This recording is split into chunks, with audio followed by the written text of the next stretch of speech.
right, good morning, everyone. I'm Hei Wai Tang, Director of the Asia Global Institute, also the Distinguished Fellow of the Center for Contemporary China and the World, founded by Professor Chang Li. It's my great honor to be the moderator for a session talking about paying tribute to David Dollar. I'm supposed to be in Singapore today. When Professor Li asked me to chair this session, I said I would do it, and then I canceled my flight. Rebooked the hotel just to be here because David is such a great friend, mentor, and co-author with me. I met David in his last few years of his life. I was a professor at Johns Hopkins SAIS. As some of you may know, SAIS has an office building right next to Brookings. That's also the place where I met Professor Li. Oftentimes I would just walk to the cafeteria of Brookings, and that's a great opportunity for me to catch up with friends like David and Professor Li, but also a great opportunity for me to talk to people like Ben Bernanke, who obviously would not reply to my emails. But David is a great friend, and here we have a panel of very distinguished economists from the private sector, from universities, and also from think tanks. I'm going to introduce them very briefly. I won't be able to pay, introduce them with great detail because we only have 1 hour. But let me start by talking about my relationship with David, and I'm going to turn to the panelists about their shared moments and relationship with David. So I met David in 2014 when he came back from Beijing, started his new position at the Brookings Institution as a senior fellow for the John Thornton China Center. I remember he actually sent me an email telling me how much he liked one of my papers using micro-level data to look at how Chinese outward direct investment has been increasing rapidly since 2010. And then he said, let's have coffee and talk about that paper. Immediately, he proposed another paper idea, and that is about why China is investing in Africa. So the first paper that I wrote, despite being appreciated by him, got published in a low-tier journal with only around 100 citations. David turned this paper around, make it Africa-specific, which is a hot topic around 10 years ago when everyone is talking about, is China colonizing Africa, as coined by people like, Secretary of State Hillary Clinton. So that paper got 600 citations. So that tells you a lot, how remarkable David is in thinking through the hot issues and try to crystallize some of the major issues in the global economy. So I'm going to talk very briefly about David as an academic because I am an academic too, and I'm sure other panelists are going to talk about him as a policy researcher, also as a government official of the US government. So to prepare for this discussion, I went to Google Scholar to look at David's contribution to academic research. First of all, he has 55,000 citations, according to Google Scholar. Even though he passed away last year, the number is still increasing. When I look at the titles, the most cited paper is called Growth is Good for the Poor. Obviously a very important topic with 7,000 citations. Another most cited paper he wrote is called Aid, Policies, and Growth. Another 7,000 citations. So in academia, if you get more than 1,000 citations for your paper, you are considered to be a leading expert in your field, right? So this is how David has been contributing positively to academic research. So one small sharing, because I'm taking too much time already, is when I met David, I asked him one question. At that time, I was still an assistant professor, struggling to get tenure, and I knew he was a professor at UCLA, my alma mater. And I asked him, well, you already had 2 very influential papers published in the late 80s when you were an assistant professor at UCLA. Why did you give up your academic life and went to the World Bank? And then he told me he spent one summer in China teaching in the Chinese Academy of Social Science, and he saw all the challenging and interesting issues in China, which obviously is still a developing country at that time. And he didn't want to go back to his air-conditioned office at UCLA, writing equations, looking at the data, writing papers that no one read. So he immediately quit his job 3 years into his academic life at UCLA, one of the best departments in economics, and went to the World Bank and became a very successful policy researcher. As we all know, he became the country director for China in the early 2000s, and later on was appointed by President Biden as the representative for the US Embassy in Beijing, focusing on economic and financial issues. All right, so I'm going to talk about David more, but today's panel is going to be structured as follows, right? So I'm a professor, I talk about the syllabus right away. So first of all, we're going to spend like 20, 25 minutes to talk about David as a scholar, as an official for the US government, and also most importantly, as a great friend and mentor and colleague for all of us here. And then later on, we're going to talk about why it is still very important to do evidence-based academic and policy research, given all the challenges that we face in the global economy. And finally, we will talk about, obviously, US-China relations and how we, as think tank scholars, academics, and investment bank economists, can contribute positively, given all the uncertainty and all the geopolitical turmoil that we are facing today and most likely in the next 5 to 10 years. I'm going to introduce the panelists, starting from Professor Xiao Gang, who is sitting right next to me.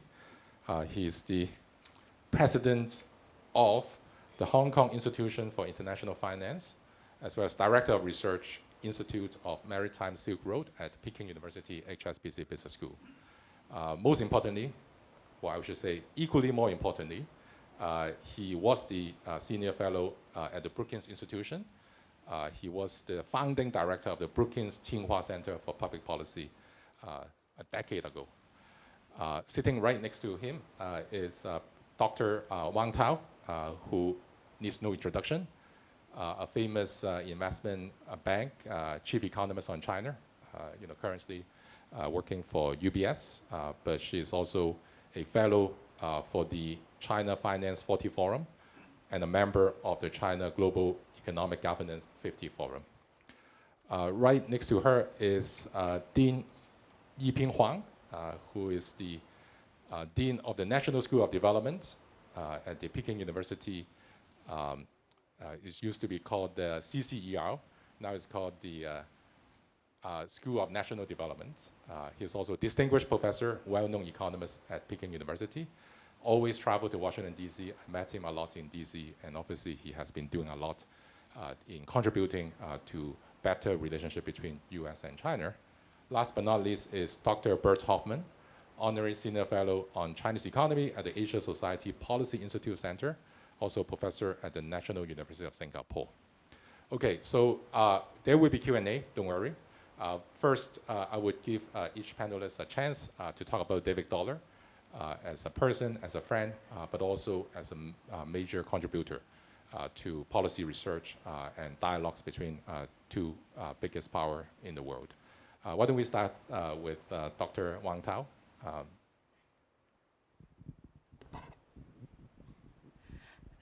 Thank you very much, Professor Tang, and thank you, Professor Lee, for organizing this event, and I'm very honored to be here. So I known David for a long time, and he is actually my 师兄. 师兄 is older brother in study, means in Chinese, because the first time I went to the US was in the late 80s. I was studying at NYU under the PhD program, and David Dollar, already graduated at the time, was very known because he graduated from NYU at that time, not having any Nobel laureates and so on, was able to get a position at UCLA, as Hei Wai mentioned. So he's very known to me. And then I met him when he was at the World Bank. I joined the IMF. And later, we became family friends when my husband moved to Beijing to take up a position working with Bert and David in Beijing. So he's been leading, like an older brother in study to me in academic, in research on China, but also in our, we became neighbors as well in Beijing. Our kids also went to the same schools, same international schools. And so I benefited a lot from his wisdom and also his friendship. Just want to mention two things of his contribution or that I have seen. When he was at the World Bank, I'm sure Bert will talk a lot about it. One thing notable was that at the time, the World Bank had a doing business environment index, and he introduced that to Chinese cities, regional governments, which really incentivized local governments to streamline their administrative approvals and procedures and so on to improve and to compete with each other to have a better business environment for enterprises, which I think is a great contribution to help China reform and develop. The second thing is more personal. So as I was writing a book on China, it got published last year, I sent him 2 chapters to comment and on industrial policy in terms of the state versus the private sector, and also on China and the rest of the world, where I quoted the paper that you mentioned, Hei-Wei, co-authored with David. Even though he was already combating with his health issues, he very generously spent time reading and commenting and gave me great advice. And what really strikes me in these times is when US-China relations was already very challenging, and it's not very popular in Washington, D.C. to say anything positive or neutral about China. He remained very fact-based and not really swayed by any political wind. Thank you. Great. What do you think, Dean Huang? I know Yibing has been traveling to DC, having dialogues with the Brookings Institution and PIIE. Well, I am probably the only one here do not have lots of family interactions with David, but I had a lot of professional interactions with him. I don't remember when I first met him, but I started to have lots of interactions with him when he was in Beijing. But our collaboration really started after he moved to the Brookings. In fact, I remember before he went back and he came to visit us, and we had a chat together. And he said, well, we should do something together. After that, we tried for a very long time. I still remember every time when I visit DC, and when he came to Beijing, we would see each other and talk about the potential project and the works we could do. But the first project I remember what we did was in 2015. He came to Beijing with Peter Petrie and a number of others, and we held a workshop at our school. And at the end, David and I co-authored a memorandum of understanding. We eventually sent it to our respective government. I don't remember the details of the recommendations, but the key message we tried to voice in that memorandum was that politics is start to hurt the economy, and the world was facing the risk of fragmentation, the world economy. That was really the key message. We had a list of policy recommendations for both governments at that time. But then we were able to put together large projects. Our school, the National School of Development at Peking University, is one of the key national think tanks in China. And we joined force with Brookings I also remember I had various discussions with Chen Li at various occasions. But the first project we were able to do together was the project called China 2049. Really, the two part of the research project joined force together to analyze the key challenges ahead facing the Chinese economy, facing the world economy. And also there are lots of policy implications drawn from that. But one key message really was the key challenge is how, whether or not China can continue to grow. Number one depends on how China can sort its own things out. But also how the world embraces that change is still very critical. We published the book China 2049 in English by the Brookings Institution Press and the Chinese by the PKU Press. Following that, we also did a project on digital financial revolution in China. I have to confess, I imposed that project on David because he did not really spend lots of time in that particular area. But the digital financial revolution is something that China does pretty well. And I had a strong vested interest. I am the director of the digital financial finance at the Peking University. I thought it would be very meaningful to analyze and to promote what is happening on the ground in Beijing. We did it. The book was published at the beginning of 2022 in English.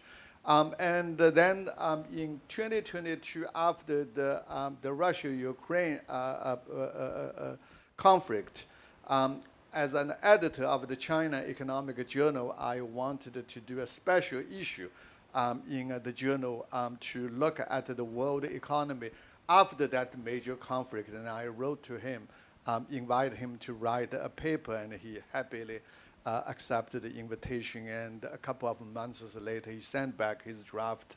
The key message I still remember there, what he said was the China-U.S. tension, trade economic tension was rising, but he found through data analysis that deep down in the numbers that the trade relations continued. Even with all the restrictions and so on. I thought that it was a very convincing and comforting message, although we don't know if this story will continue. And that analysis was also confirmed by a number of other studies. Finally, last year, I led a group of Chinese experts to DC. We visited the think tanks, government offices, and so on. In May, I remember, in mid-May.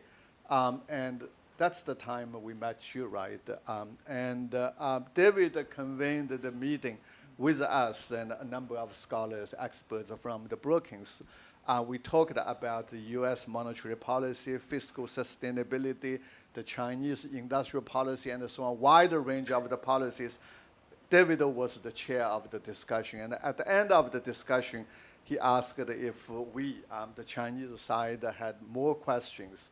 I said that there would be no more questions, but I found that the discussion was extremely valuable and helpful. I said we should do more in the future.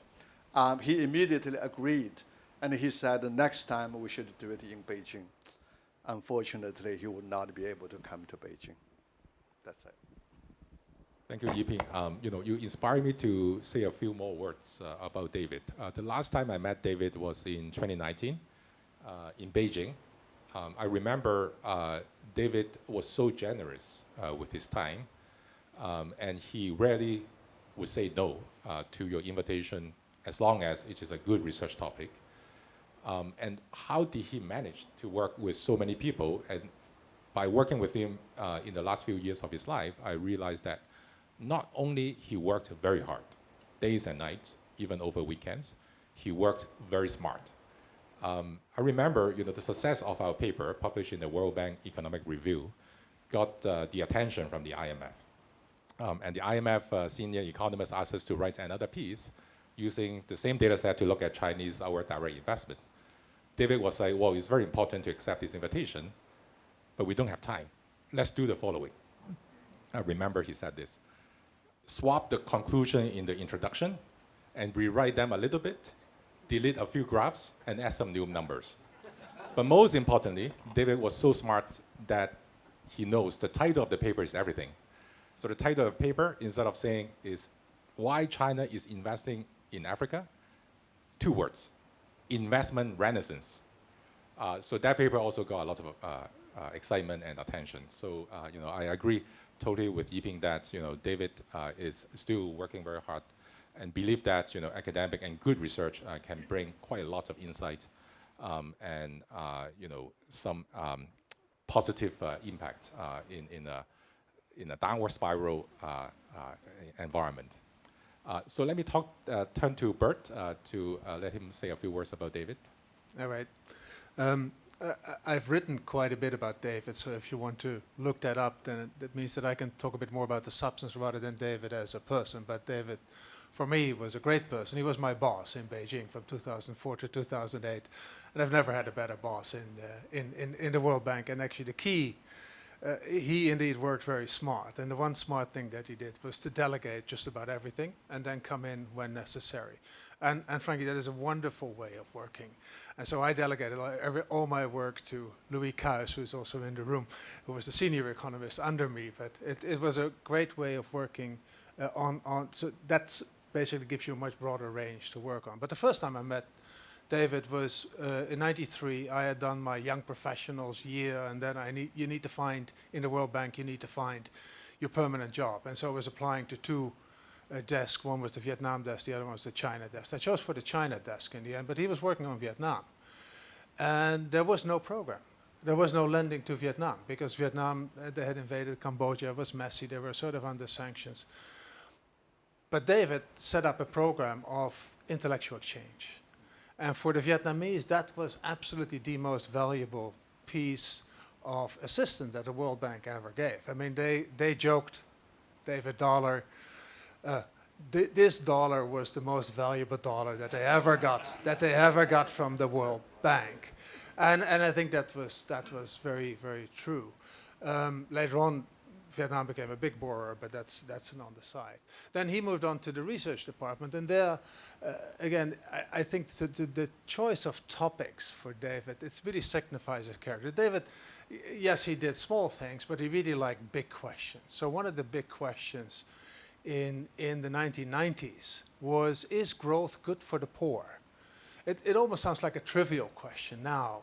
But in those days, there was a lot of debate. And should we first distribute? Should we first build institutions? Or should we just go for growth? A very important question for the World Bank, a very important question for developing countries around the world. So David, together with very smart co-workers, put that question to test and put all the data that you could possibly find to that question. And the answer was, yes, growth is good for the poor. Enormously important for development strategies and indeed also for operations of the World Bank. A second, and it had this long title of aid, trade and development, was this question, so does development aid actually work? Because actually if you looked at the numbers in those days, it didn't look so good. A lot of countries that got a lot of development aid didn't do very well in terms of development and in terms of growth. Sorting out that causality is one, but also sorting out the policy input into those countries. Mind you, the World Bank already had done 20 years of structural adjustment lending under the hypothesis, good policies must be good for growth. Well, David settled that question. And it's still being debated, but for me, David settled that question in the 19. Yes, good policies, they lead to better growth and they make aid more effective. Tremendously important answer to a question that is important for any developing country.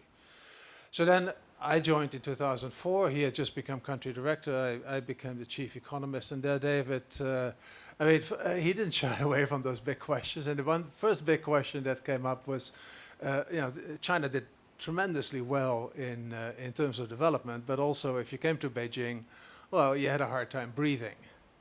And so he asked the question, so what's actually the economic impact of that? Can we quantify that, and what does it mean for China? Well, it turns out, and frankly, the answer was wrong. The answer was too optimistic. That's probably David Dollar's input. But the answer was that there was a very significant impact on GDP. If you want the damage done by pollution subtracted from GDP in a significant amount. More importantly, and that was the very controversial thing that came out, was that our estimate was that in the end there was some 750,000 people dying every year prematurely because of air pollution.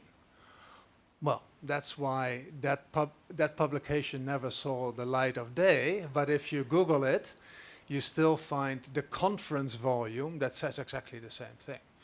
It was a bit of a shock, frankly. I think a few people lost their job on the Chinese side, but it was also in the end it's got the ball rolling, and it started the awareness of Chinese government on these damage of pollution to development. And in the end, I mean, China is now, they're not the greenest, but they did clean up quite a bit, and they're enormously committed to an environmental program that's not just important for China, but for the rest of the world. The final anecdote that I'll have was in 2007, when some of you who work in the financial markets recall that that's where sort of the financial markets started to get nervous about this subprime mortgage thing that was playing on in the US. And then in July and August of 2007, a year before the Lehman Brothers, right, more than a year, there was some volatility in the markets, and the Chinese asked, what's going on? And so I was actually tasked with digging through the weeds. The wonderful thing of August is that in August, Washington closes down. So we could do whatever, and I'm sure I worked a lot with Louis on that question, sort of what are really the risks involved? Well, and I got to learn a lot about derivatives and special purpose vehicles, and in the end, I came up with the conclusion that this can really turn to a really bad global economic event. And so then David didn't stop there. So he accepted that conclusion. His key question is, so what are we going to do? Well, my answer should have been, we're going to invest in the stock market such that we're counting on a major downturn and get rich. No, we didn't do that. We asked the Chinese government, said, look, there's heavy weather coming, and you really ought to prepare for that. And you have enormous amounts of fiscal space, so prepare now for a fiscal stimulus that you will have on the shelf and that you may pull off the shelf when you need it. Well, in October 2008, Lehman Brothers went belly up. In November, China was running with a fiscal stimulus program. The problem was that it never stopped that fiscal stimulus program, and that's maybe the problem now. But in those days, and it came from that question, so what are we going to do? What do you want me to do about it? That was David also thinking about very practical the implications of the economic analysis, and that made him a great development economist. Thanks. Thank you, Bert. You raised a very good point. David, only worked on big issues and questions. And he would never want nerdy academic stuff in the paper. So working with him really inspired me to think even bigger. And now I'm also leading a think tank in town. So let me talk to Professor Xiao Gang, who worked at Brookings, and you must have a lot of encounters with him. Definitely. David is actually my teacher. When I was studying at the UCLA, I took his class. And that's probably the only A I got from UCLA, because when I entered UCLA, I'm engineer, and mathematics, yes, fine, but anything with English, I just don't understand fully. Fortunately, David is a great economist in a technical sense, and also in the sense of intuition, and also in terms of the passion for policy study. I was actually his research assistant. I used the mainframe computer at UCLA to do the regression. And he turned that, my kind of result into a paper published in a Chicago journal, the economic structure and structure change and economic development. It's just amazing. So I think we are also family friends, both in LA and also in Washington, D.C., and most importantly, in Beijing.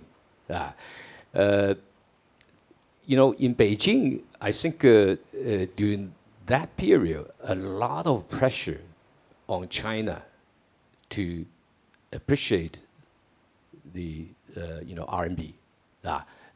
All the investment banks, basically put proposals, the exchange rate should appreciate it for 15%.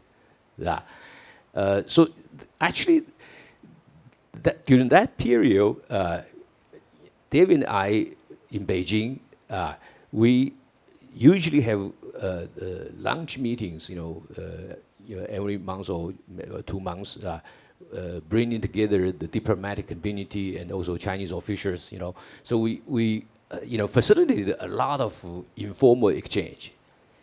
And David, at the beginning at the World Bank and then at the Treasury, so he, through his channels, I think smoothed a lot of potential conflict between U.S. and China. So I think another,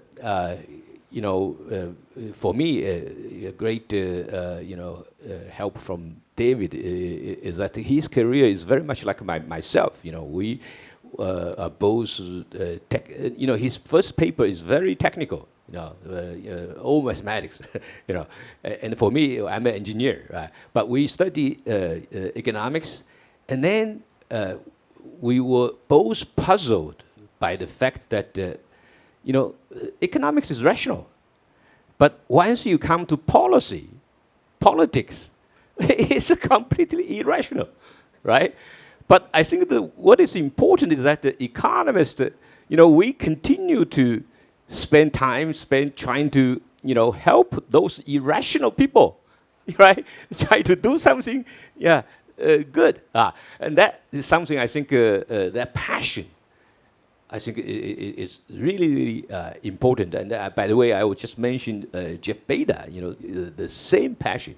When I was hired by John, Jeff, basically Jeff told me that if China put the U.S. as the enemy, the U.S. will be the enemy. And if U.S. put China as enemy, then yes, will become the enemy. So our job is try to avoid that.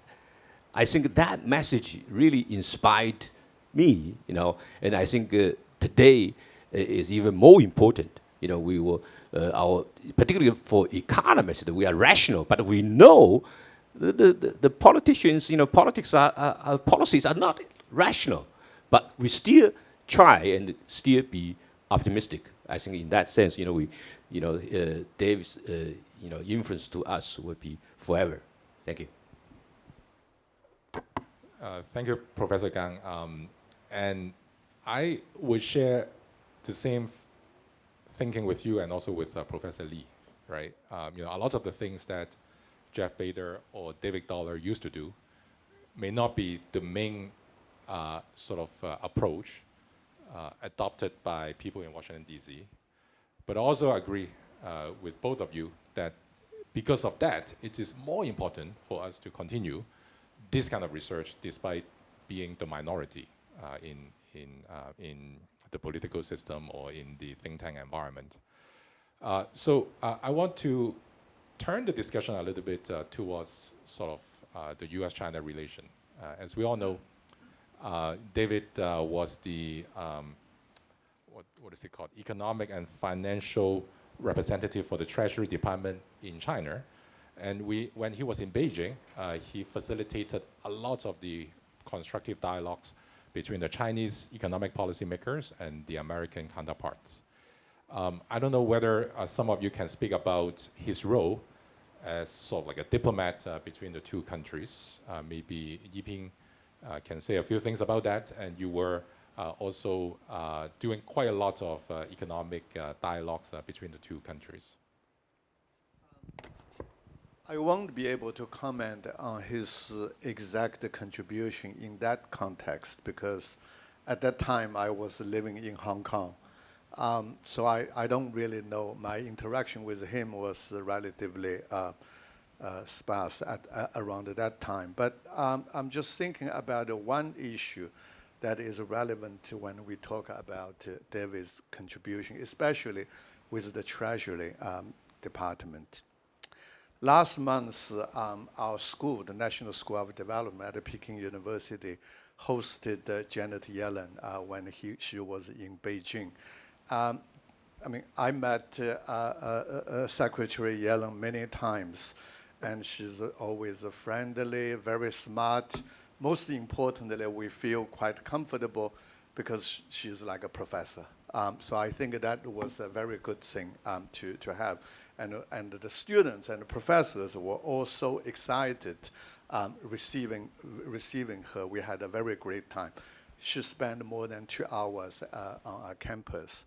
But one simple message she really delivered, in addition to the point that we needed to cooperate and so on, about overcapacity in China. That's the issue she repeatedly mentioned. I think this is probably one of the most important topics at the moment between China and the U.S. I actually thought if David is still with Brookings, I probably would have invited him to do a project together, because this is something we need to look at it. And I have to admit, I think the Chinese policies around it can improve quite significantly in a number of areas. For instance, the macroeconomic imbalances. You just invest more, consume not enough, which really means in the end you need to export to solve your domestic overcapacity problem. So that's a macro issue. The government is trying, but it will take time. We also need to reflect on our industrial policy itself and where is the target, where is the key area the government needed to provide some support. Although I think the government is trying to improve on the policy practice.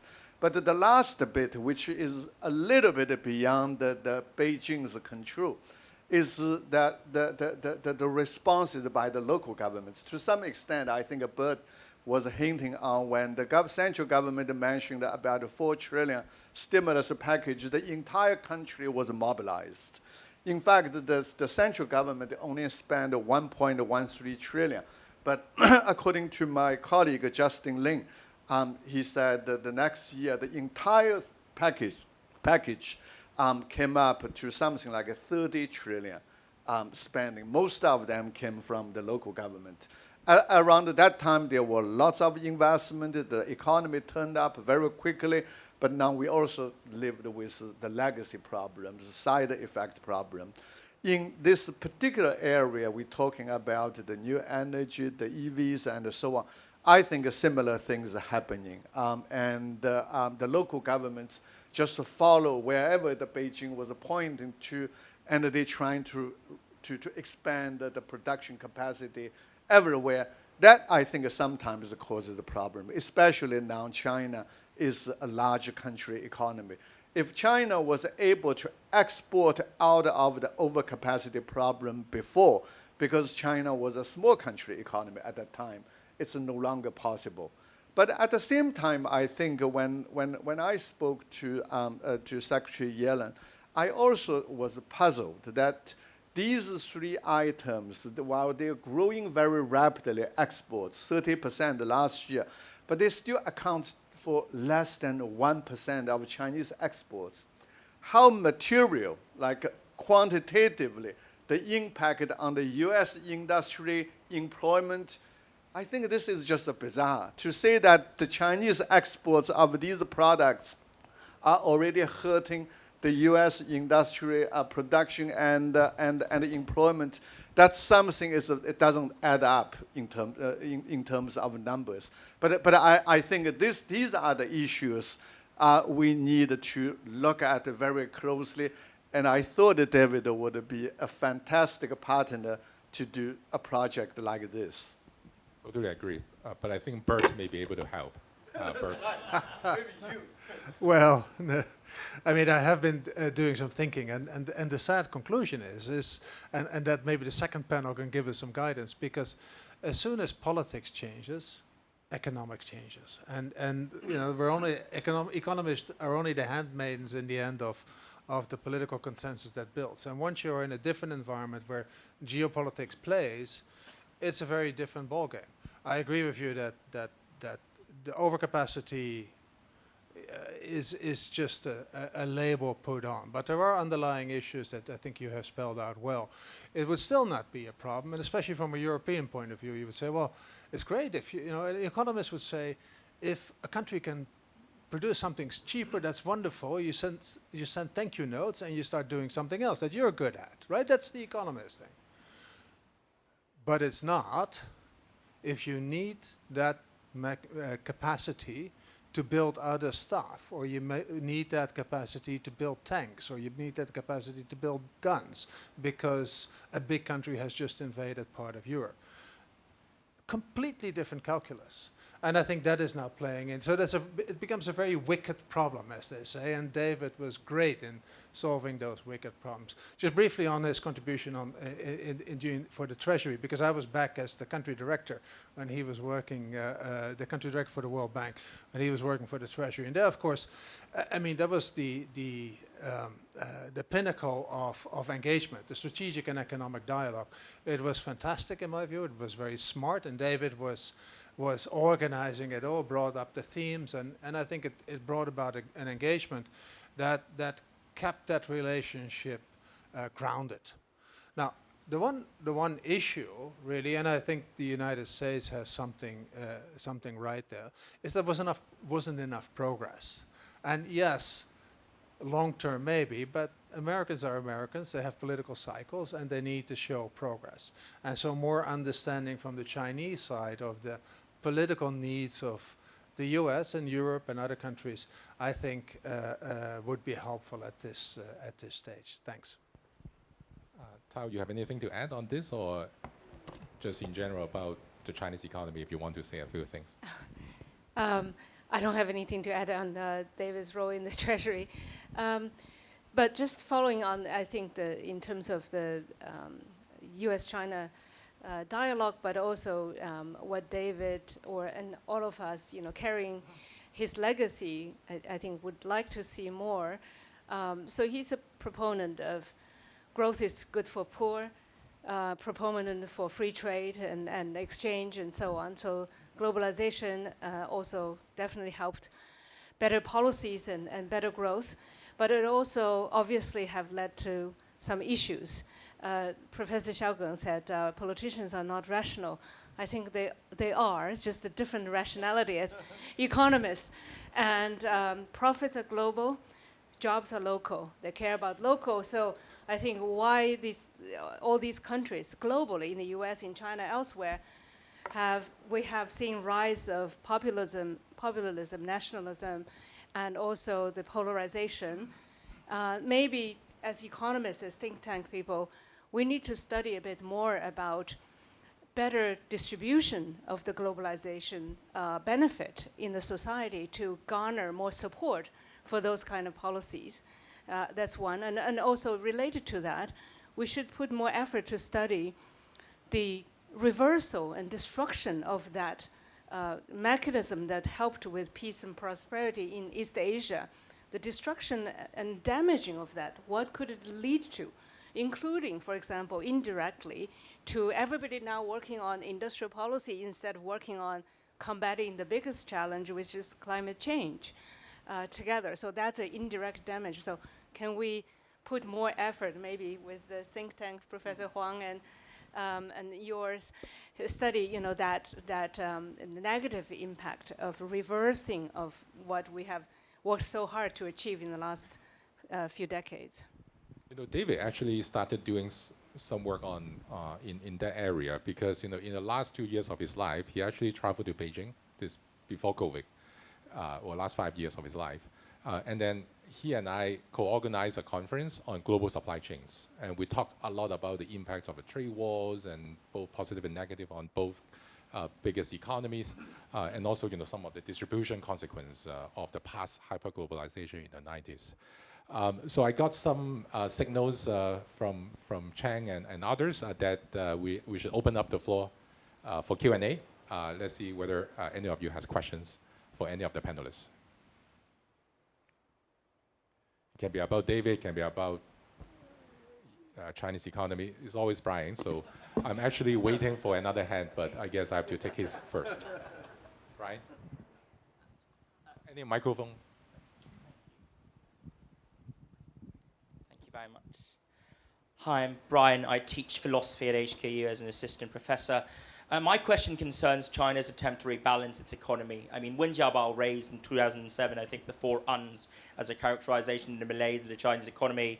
17 years on, China's been trying to rebalance, but whether it be because of 2008 and 4 trillion, or the real estate investments, or dare I say now the sort of supply side policies oriented around EVs, batteries, great stuff by the way, but also can't necessarily be the only poles on which the economy rests upon.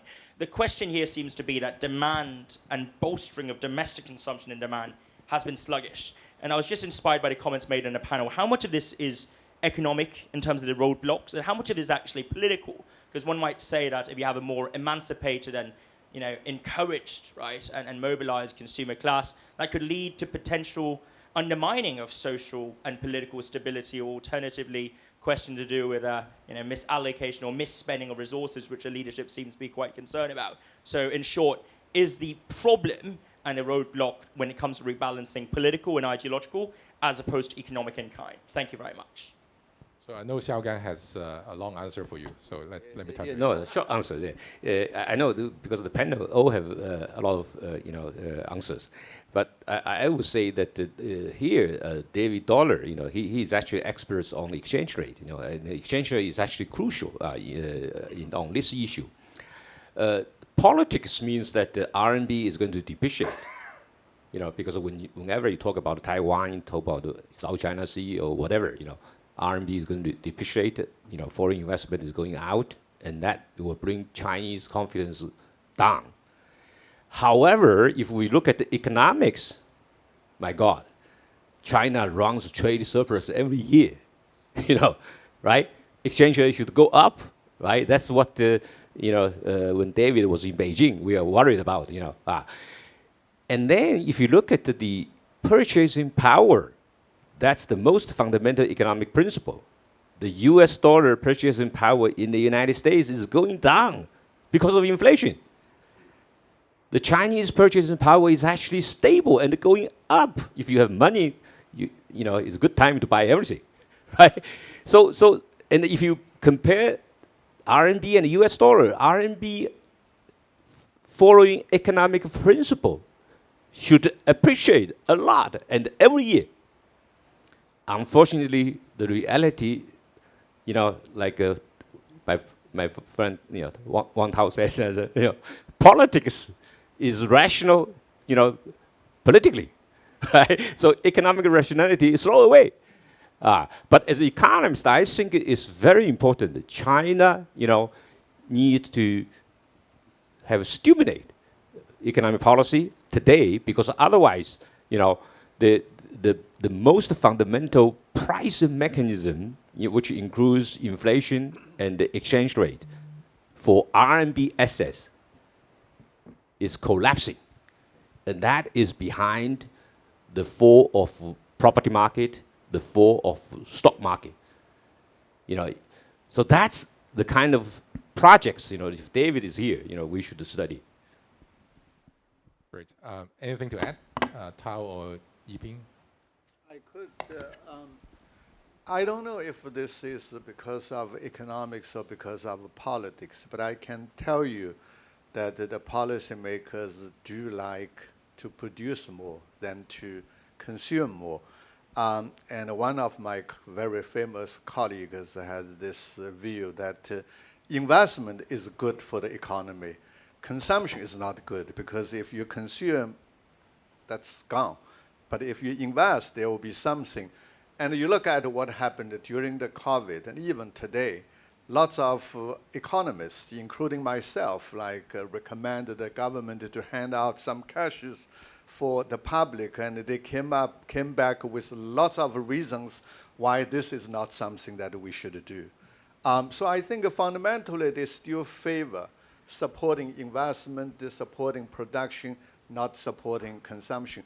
But structurally, there are issues. I think the reason why China's consumption share of GDP is about 20 percentage points below the world average.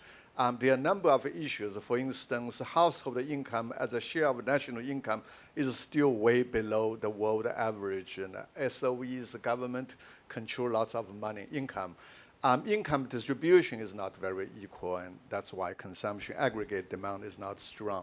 The social security system is underdeveloped, so even when the household have some income, they put in the banks first instead of directly consume. And finally, urbanization. So there are things you could do, but in terms of mentality, I think we need to switch. This gets to the point of Brian's, right? Because the Chinese government knows the importance of rebalancing the economy. But I'm not sure if this is because of a political concern, whether they think a stronger consumer will be politically bad. That I don't know. Also, consumption, of course, has been growing, just not as fast as GDP. Second, I mean, there's a big debate going on well, at least on Twitter, that's where I am, between whether it is actually savings or whether it is household share. It's largely the savings and the structural issues that Huang Yuping mentioned. But here's one political thing, I think, that is very important underlying this. And China loves trade surpluses because they feel safe. It works against China's long-term interest. I mean, I just did the numbers. China runs a trade surplus, not just with the US. We have 173 economies in the world. 173 economies, okay? And then for 50, there's largely natural resource suppliers plus chip suppliers. They run a deficit. You don't make friends like that. You maybe have trading partners and all that, but you don't make friends. So if China's aspiration is to become a leader in a multipolar world, frankly, they should learn from the United States. The United States is great. And not just, I think, the US is a bit more than, it's not just spendthrift. The US has a fantastic system. Because what they do is they print pieces of paper, and you either call them dollars or you call them shares. And people love to buy them. And people love to buy them. Why? Because they're the most innovative country in the world still. And with that, you can run very large deficits. And so everybody can export to the United States. That's a great position to be in. The US is always worried about that. They shouldn't be worried about it. China should be worried about its trade surpluses. Thanks. Well, the US has innovation, but also the US dollar, right? I mean, you raise a very good point that they have the dominant currency. The Chinese central bank has been trying very hard to internationalize it, so one day maybe China can be more like the US because of that control. Xiaogang? Yes, I actually want to follow up. This is a very good point. I think David Dollar would like it, as a project. Definitely, I know I'm a student. He's a colleague, right? The problem is that China, because we have been poor for so many years, we have a poor man mentality, and the poor man, trying to, save a lot, prepare for crisis. Americans have been rich for 200 years, so they have a rich man mentality, right? So I think this is the time, we have to make that transition. China, the Chinese Ministry of Finance, central bank, you have to print a lot of money, just like the United States. Let people to consume. China is already a market economy. For the market to have confidence, there's only three ways: profit, income, and asset appreciation. Right? So I think that's a project that, I think Bert, Yiping, Tao, we all should try to study. Can I add a point? Okay. I mean, while I agree with Bert on the fact that China is running too huge trade surplus, and we should try to balance the external account is right. I don't think we are ready to learn from what the US is doing. because you look at the experiences of developing countries, many countries, which run large trade deficit, often ended up with a financial crisis. I think that's something we need to. So I think eventually, if RMB can become an international reserve currency, I mean, this is something they work very hard, but this is hard. Even capital account liberalization is not going to happen in the perceivable future. Tao has a book called Making Sense of China. Tell us about it. Thank you. I'm not going to talk about the book, but I'll follow this issue because 20 years ago, I was working at the IMF, my husband at the World Bank. We co-authored a paper about rebalancing China, China's economy, about turning from investment-driven to consumption-driven. So agree with what Yiping had mentioned, a lot of the points we mentioned. So politics or economics, politics is economics. Economics is politics, in my view, as an economist, biased view. A lot of the reforms, I want to say, in the past 20 years or so, especially after the global financial crisis, I think the global financial crisis and China's response derailed its original plan about rebalancing. But since then, there has been a lot of progress. Our two institutions have recommended, along with US Treasuries perhaps, recommended that China deal with structural issues. If they want to hold the exchange rate relatively stable, they have to deal with the real issues. For example, eliminating energy subsidies, asking state-owned enterprises to pay dividends because they hold too much capital and not giving to the population, and also tightening the environmental standards and minimum wage plan, better social security system, and so on. All of this, I have to say, China has made a lot of progress. Not enough, but if you look at the last 15 years or so, it has been along that lines, and rebalancing was happening between 2011, 2019, before the pandemic hit us. So I wouldn't say that they don't want to do, but when we talk about structural changes, immediately I think of political economy, because it means somebody has to lose while other people gain. So it's always, always very difficult, especially when the government control has to be loosened and state-owned enterprises have to lose their power. It's very, very difficult to push through. And I have to say, they have made progress. We just need to do a bit more in that front. I personally think that the exchange rate issue, sorry to disagree, is not going to solve this. But it's more the structural issues domestically that can help. All right, so we still have 10 minutes for questions. Maybe I take 2 more questions. Ronnie, okay, so you want to give up your chance? 10 minutes, yeah, so let the rest, yes, please. Microphone here. This is a very interesting discussion. Hi, Dennis Wilder, Georgetown University. We miss having David in Washington very much. We miss having Jeff's guidance. As one of those irrational political scientists, we do like to hear from the economist often. And I guess I'd ask a question that I would be asking David today, which is, why was the third plenum delayed, and what would you predict we're going to see out of the third plenum? Wow, this is a tough question. Someone from Beijing may have more information. Bert, from Singapore. So I think there were a couple. One is there is a really debate on what to do. First, whether there's a problem. I think for a long time the question was, is there actually a problem? And maybe some part of the leadership said, well, we're doing fine. No need to worry about it. Just a few fringe issues. Why do we need a third plenum? I think then there was a consensus. Okay, well, we probably need a third plenum. It's been a while. It's been 10 years really, because 5 years ago there was no third plenum on economics. But then the question was, so what to do? And is it a demand problem? Is it a structural problem? Or is it something else? That big debate. And I think by the time it was announced, we sort of know that there is a consensus on that. I don't know what the consensus is. Maybe Jiping can tell us that. But the third, and that's important because Wang Tao, as you see, hit it right. Structural reforms is just very, very difficult. Okay, so the only way that you can actually do it is to package a whole bunch of them.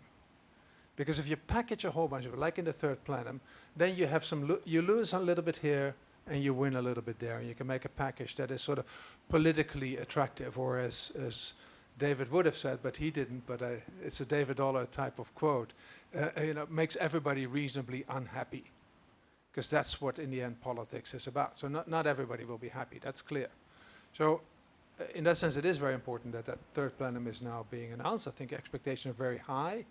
The preliminaries, if you look at the readout, if people do that, reading the readouts of Politburo meetings, you can look a little bit through the veil of ignorance, and you can see, well, it's probably more and more still going to be about the supply side, but there seems to be a little bit about the demand side, about the fiscal system, so a sufficient amount of reforms coming up that might give us a bit of a hope of a more balanced development going forward.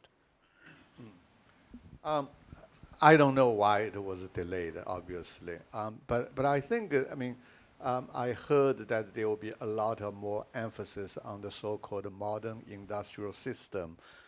Like what Bert said, it's more about the industrial structure, upgrading of the industry, innovation, and so on. I think there will be some positive policy measures coming out.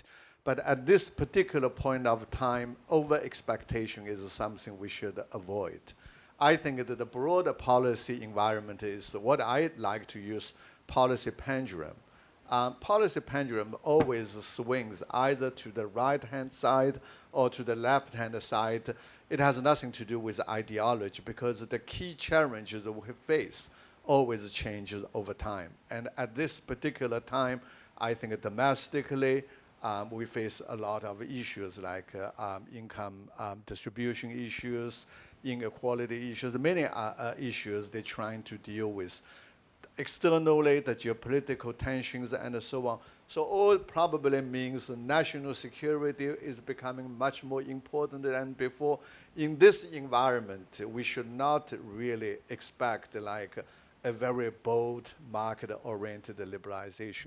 But some changes, hopefully, will still come through. Great points. You want to add a few things? Just to add kind of a different view. I support fully all the structural reforms, all these wonderful objectives, The trouble is, all these structural reforms is going to create a short-term macro tightening. So without the necessary offsetting, basically stimulation, strong stimulation, this structural reform go nowhere. We are stuck into, the current situation. So I think if you want to do more reform, you need more stimulation. And that's exactly what the United States is doing. The one side just print the money, right? And the other side, the two parties are fighting, right? So that way, at least you get the economy stabilized. People are reasonably happy. Well, we started seeing quite a lot of stimulus coming out from the central government in the last few weeks, right? Including those that are supporting the property sector that Ronnie may be able to benefit from. So there's one question at the back. I saw a head at the back earlier. Okay, please stand up and then take the microphone and introduce yourself, please. Okay, my name is Chen Yan. I'm from the BBC's Hong Kong team. I actually exchanged dozens of emails with David before he passed away. And as you mentioned, he really liked to talk about big questions. So I asked him one big question before the pandemic. Is China's economy will surpass the US, and what is the consequences? And I mean to ask him again after the pandemic, especially right now, with wars going on, with tensions rising up, with new elections going on. But I never got the chance. I'm wondering, will you guys share your comments on that? Thank you. Maybe we start with Tao. Okay. My answer is yes. Why not? But then, so what? China has more than 4 times the population as the US. And so if China's per capita GDP is a quarter of the US level, China will surpass the US. So I think just from that size, it's just a matter of time, in my view. but then China will still be a relatively underdeveloped economy and still lacking US in technology, in industrial capabilities in many areas, financial strength and so on and so forth.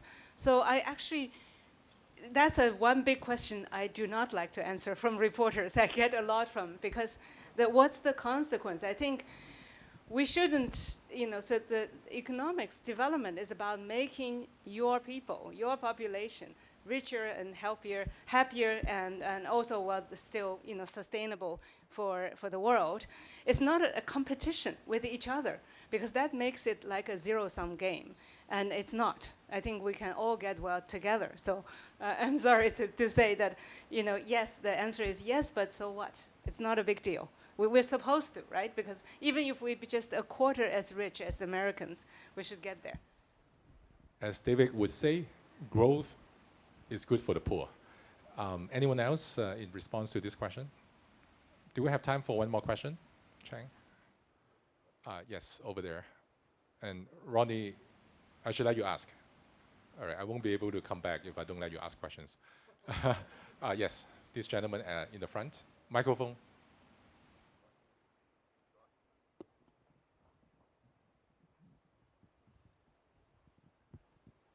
Well, just a very, very, very quick question. If we look at the current toxic atmosphere between United States and China, you see that a lot of rhetoric is informed by this overhyping of national security.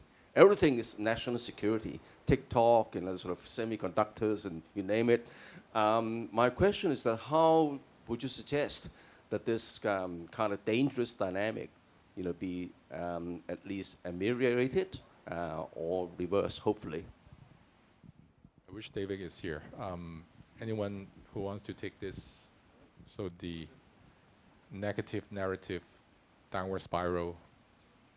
I mean, we can twist this question. How can we help to? Well, I think obviously should be. This is something we cannot end. And this is happening on both sides of the Pacific.